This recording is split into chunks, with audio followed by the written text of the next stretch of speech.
Hi, everyone, and welcome to Teens in Politics, the podcast where teens discuss their views on political issues that are happening in the world right now.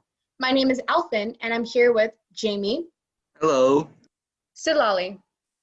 Hi. Layla. Hello. And Allison. Hey, we'd also like to thank Addison, Christine, Samantha, Danny, and Amber for helping us behind the scenes on this podcast. Some of the topics that we talk about can be very controversial. We respect everyone's opinions, and if you find yourself disagreeing, you are free to stop listening to the podcast. Once again, we respect everyone's opinions. Thank you and enjoy today's episode. Today's episode is on the second part of the first podcast. You are able to listen to this episode without referring to the first one, though we would appreciate it if you listened to both. Thank you and enjoy this episode. I actually think this wasn't discussed a lot in the debate, but a big topic that I like to be involved in because of where I come from and my parents and everything is immigration. Immigrants, there are a lot of people. I think the system is being very unfair to the families over there at the border that are being held in these cells, and it's just not, I don't think it's right. They're separating these families and these kids. I've seen many clips of these kids that they're calling for their moms and they're just being taken away. And I've seen a lot of cases of people dying there in the care of those people, of the people there. And those cells in particular were made, they're saying that, Obama made these cells for these families. But I remember very well that Obama had made these cells for criminals that had a criminal record and they were being put there. But Trump was using these cells for other reasons, and I don't think it's right, honestly. I can't say a lot on immigration because I was born here and stuff, my whole family was. But I can say that I don't think immigration would be such a big problem in this country if they didn't make it so exclusive and didn't make it so hard to get into the country. People want to be in your country. Why are you making it so hard? That's my question. Why are you making America seem like this big, giant, magical land where everybody is happy and carefree? Because it's not. And it's not even that great. I don't want to be here. Most of you don't want to be here. So, why are you making it so hard? I agree with you. I think there's 35 million immigrants that are in the United States. And I think it's kind of hilarious how I don't remember, I think it was around the 1900s, the Americans were letting a lot of these immigrants to come in. And we're the ones who make a lot of the work. And one big argument is that we're taking Americans' job. And what I say to that is that you had the opportunity to go to college and to have a fair education. And you're going to run against someone who comes from another country. Some of them are trying to escape criminals who are there. Yes, those countries are kind of corrupt. I'd say corrupt. But it's just, I think it's very messed up how they're trying to compare to this. Okay, well, I see your point, and I would totally agree with it, but we need a voice on the other side too. And so I was just thinking the whole reason that they're putting stuff so much hard on immigration and stuff is because that we're are overly populated, and especially just the whole world in general is getting there's so many people, right? And America has already a lot of people, and my mom is my parents are immigrants, they're from another country. And so my mom did nursing major. She had to take a big test. It was so hard, and she did it. And I'm so proud to be her daughter. My parents went through so much hard stuff to get here, and I'm so privileged to be in my in my room, having a bed, having all of this. I'm just so lucky. I mean, yes, I see your point, but there's a lot of Hispanics. I can tell you right now because I'm part of a Hispanic family myself. They're being sent, a lot of them are being deported in a very unfair way. Most of them don't have a criminal record, and just because they sped a light, they're being sent like this, quickly over there, you're gone, you're a criminal. And having the cleanest criminal record you could ever see. And their families, they come here to build a better life. Just to come to this place where a lot of them come to here and are still struggling to get a job and to get a stable home. And it's just unfair. And you see these families over here at the border trying to escape. A lot of them, like, I know my family, they were actually threatened. They were threatened, and the people there, they were gonna say that they were gonna get killed if they didn't leave there, and they had to come here. And they were actually over there at the center for about 2 years until they were actually let in. And it's also, I'd like to say, a very slow process. So back around to the job thing that we were talking about earlier. It's funny how to people who are citizens here, jobs aren't a problem until immigrants come and take them. Like, are you going to do those jobs? Are you going to work at nail salons? Like, because I don't see you there. So why is it a problem when all of a sudden people actually have these jobs? Okay. I agree with Allison. I don't think it's fair at all. I think even when they do get here, even when they do become citizens, they have such a hard life, discrimination and everything. America isn't a fair system. I'm not saying everyone should come in freely because, like Alvin said, that could cause a lot of overpopulation. It could cause a lot of problems. But I think that the laws are outrageous. I think the requirements to become a citizen, they're outrageous. And it sets immigrants up for failure from the beginning. Yeah, it's just hard to get to that stable point. I agree with what all of you are saying. I mean, I do think it is very unfair. And I think the unfair treatment also has to come down to racism, because what Allison said is like Allison said, it's very unfair how they're being treated, how they just, like, for example, they run a red light, get pulled over by the police, but then they say, okay, yeah, you're getting deported. Like, obviously that probably doesn't happen. Well, I mean, it's likely to happen, but it's very unfair. Okay, so my views on immigration is that I believe people should have a chance to come to America.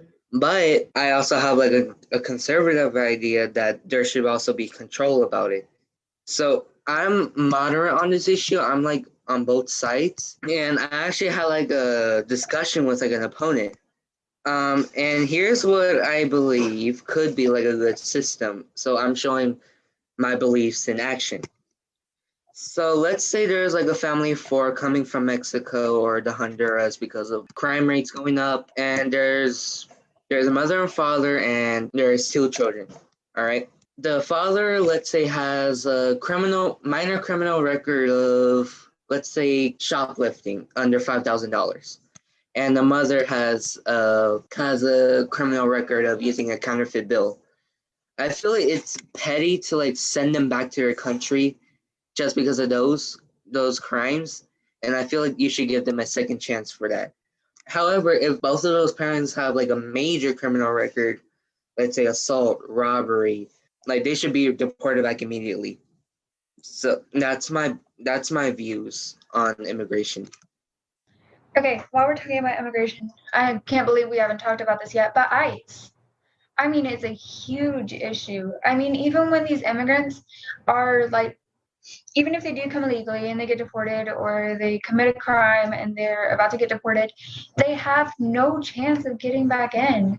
I mean, ICE is so unfair, and the system is just, there's way too many cases of like women in ICE talking about how guards have assaulted them in multiple ways.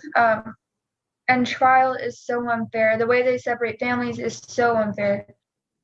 I really, really agree with Danny on this point. ICE is basically an abomination to America. It's a major national embarrassment.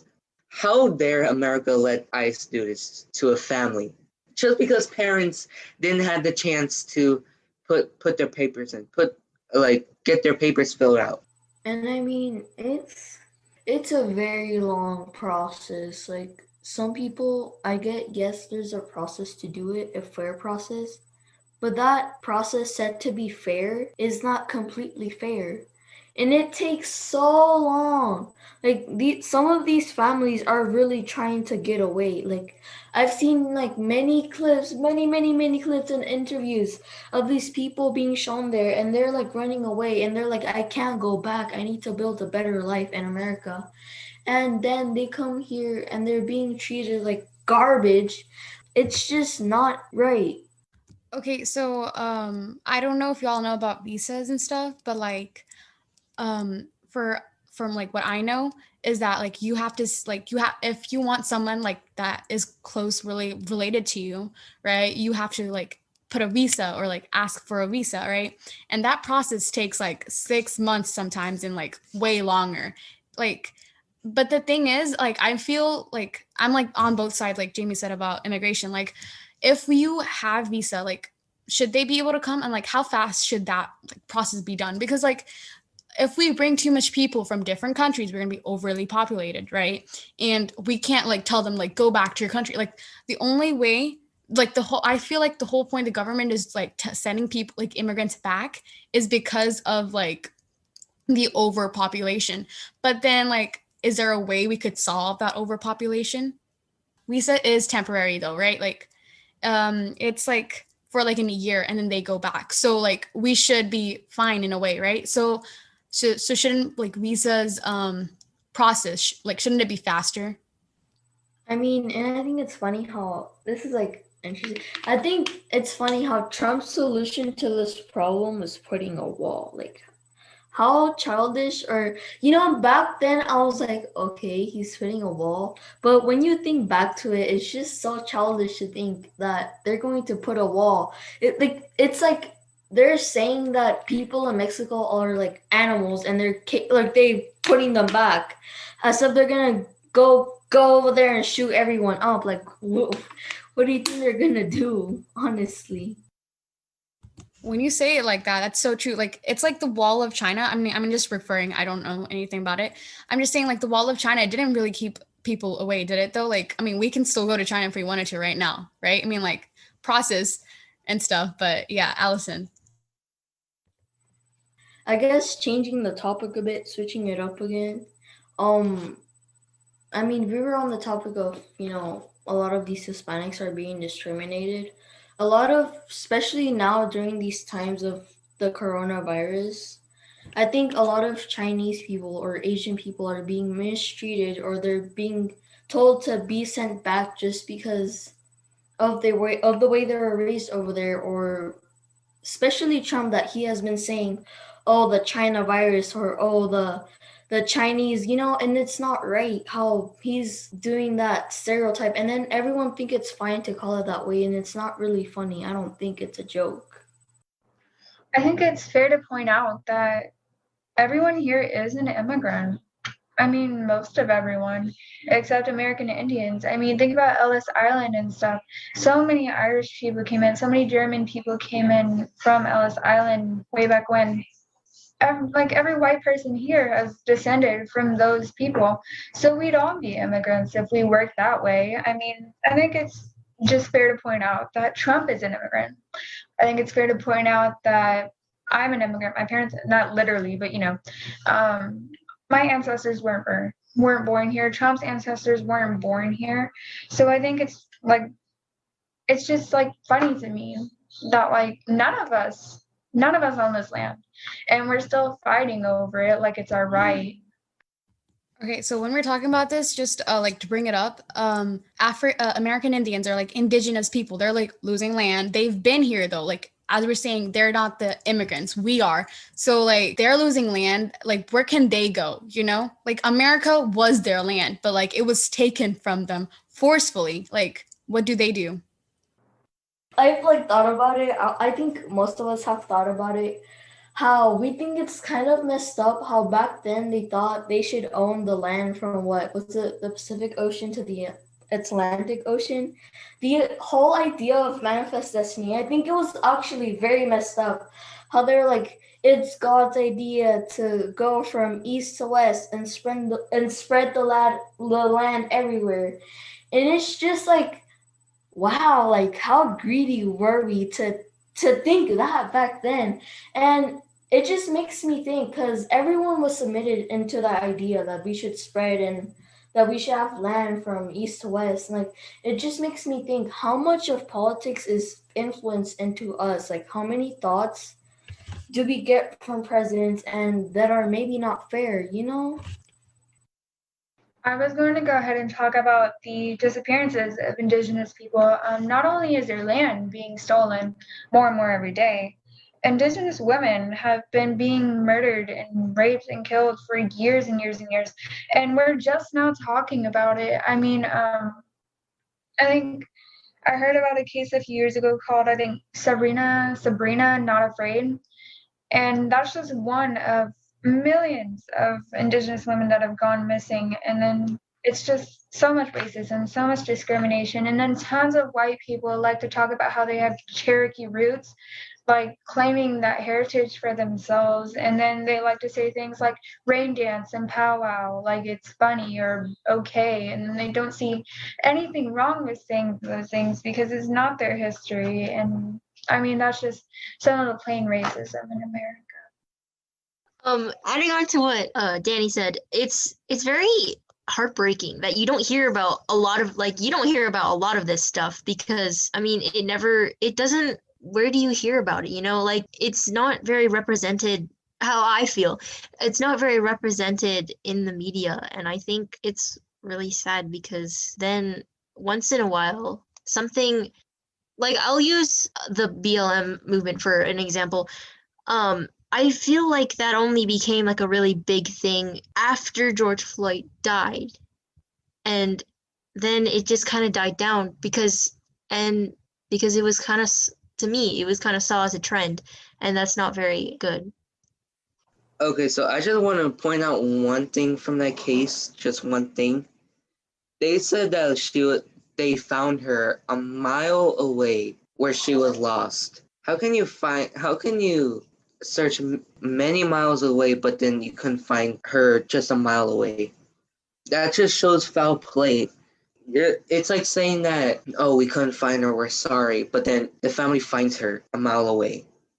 Like, I suspect foul play in that case, and just because she was indigenous. Not to mention, I'm pretty sure she was just found in a field, was not even hidden or anything. Wow, like this just shows how like corrupt our police thing is and everything, and like our racism thing too. Like, why are we so like not actually we just in general? Because like some people, even though they're immigrants, they act like they're white, or like they like some people in general. Okay, if some white people act like they're Mexican, or they're Black, or like they just change their heritage just because they want to. Like, how does that even work? Like, I don't me personally does not believe that works. Okay. Yeah, with like were you saying some of the Hispanics think they're white? A lot of that is in the process, like the process of like the way they came in the United States. They think they have the privilege. I mean, there's actually a lot of Hispanic people that in fact support Trump just because they came in America in a different way. And I guess in a more fair way. And their argument is, how come we have to wait here like years to get in, and they just get to cross, or like joyfully like skip across the border, you know? And it's just very sad to think about. Like, all our political system is just very messed up, especially now at this time. And there's been a lot of people to show that, like with that case that Danny said, and Jamie, of that indigenous person, and like with George Floyd too. I think it's interesting to think about how maybe George Floyd affected this fear of, who was elected president, Biden that was elected president. And I'd like to think that maybe George Floyd was a part of that too. So I think that's interesting. It's sad that it was like a trend, like George Floyd. It was for a bit, and then like, oh yeah, it's done. We don't talk about it no more. Let's talk about something else, right? Like, no, he died out of breath. Okay, he died out of breath, and like the whole entire time he could have fought back, but he didn't. Why? Because he knew he would be like affected for criminal assault, like assault, right? Assaulting the officers, because he moved, because he was dying, like, and he was trying to stop the police from killing him, like. Excuse me? Like, he couldn't fight for himself because of racism. Like, what? like, is our world or is our like government so corrupt that we like a dying person couldn't save themselves, or else they would be like after they save themselves, they're just gonna be executed later on. To touch on, this is, I think, one of the biggest reasons not we, but I think one of the biggest reasons why people voted for Biden was because racism is such a big issue in America. I mean, it's hard to believe that some people think that it doesn't exist.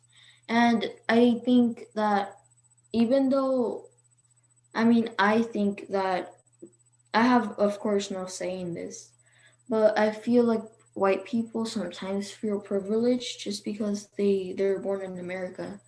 But I mean, is it really supposed to be like that? And I mean, it's everyone's different point of view. Okay, so when you put it like that, you say like white get privileged because they're born here, right? Well, the thing is, my parents may be immigrants, but I'm born here. Does that mean like I get the same privilege, Allison? This is like different, but like I remember a while ago, I think it was like 2 years ago, they were actually planning, Trump wanted to pass this law that was if you were born from an immigrant father or mother, that they were gonna take away your papers. Actually, I know, I was like freaking out with my family, like they were going to take away children's papers from their mothers and fathers if they were immigrants. Because I mean, a lot of Hispanics, a lot of like everyone, immigrants, a lot of the times when they come here to America, they have kids, and I think it's very messed up how just because your parents are immigrants, they're trying to take away the papers of children. And a lot of the times, families come here to give their children an opportunity to have a better life and to have a better job and, be more stable than them just because they didn't have the opportunity, right? But I mean, it's very sad indeed. Some parents are just like, it's funny how like white parents, like they say, oh, we're just giving our kids a better opportunity, that's why we're giving these plans, that's why we have early college, that's why we have the scholarships. But like that's all these parents are trying to do. Every parent in just a different way, they're all the same, like you look different, but like in mindset people are the same. So all these parents are trying to do is just give their kids a better life. And we have other parents over there, like over here, like saying, no, we won't let you do that. Like, why though? All they're trying to do is give their kids a better life. And that's what you're trying to do. Why can't it work? Since we're on the topic of this, I want to touch a little on cultural appropriation. I want to touch a little on that because I feel it's wrong for other people to try and adopt other cultures, because culture can be very important to someone. Like, for example, if I guess, I don't know what to say. Like, for example, if people use hairstyles that are usually in Black heritage, then I think that's very wrong, because there's a whole history behind why they wear their hair like that. I love that you brought this up, because I have so much to say about this. Like I said earlier, there's some things people say that kind of go along with cultural appropriation, powwow, rain dance, all that. Like, it's so racist. Then people don't understand how it's racist. The N word, like, that goes along with like the R word, the F word, like, and they don't understand that the N word is a bad word. Like, white people say it regularly, and I can't understand why. Like, that is so disrespectful. That's not your history. And then like, that's just plain racism. But going into cultural appropriation, I mean, like, even in the media, like Nikita Dragon, like, this girl is a different race like every other day, and then she jokes about it. And then of course I would bring up a drag queen, but Magnolia Crawford wore a hijab. A white cis person wore a hijab. Just how do you not see that? It's wrong. It's so wrong. And then in music, Poppy with Japanese culture appropriation that they played off kind of as a joke, and it's like it just annoys me so much. Like, it's so wrong. And then a lot of people, obviously primarily white people and privileged people, rich people, they don't understand how hurtful that is, because to a lot of people that grew up with that culture, a lot of immigrants, a lot of people with immigrant family, a lot of people with immigrant ancestors, that came from, other countries and stuff, that's their culture. And it is so freaking hurtful that, like, someone would try to steal that culture. That's not yours, it's not your history, that's not your struggle, and it's not your right at all. And I think adding on to that, I think it's so messed up how a lot of this history is kept. Like, they're not told it's wrong, and it's just kept. They keep doing this over and over again, and these people think it's right, and it's just not. Like, being here from Texas, like, I see a lot of people pulling out these Confederate flags, and just like the Civil War was just like a very big thing, and they're over here trying to pull out a Confederate flag, and that was supporting, like, they were supporting slavery. Like, how do you think that's even right to do? It's just not. America has a lot to fix. Hopefully, maybe in these next 4 years they will be, but as far as I can see, it's just we're not very near that goal. All right, so these are all. All right, so these are all how we feel on these topics. And thank you for listening to this podcast today. Have a great rest of the day. Bye.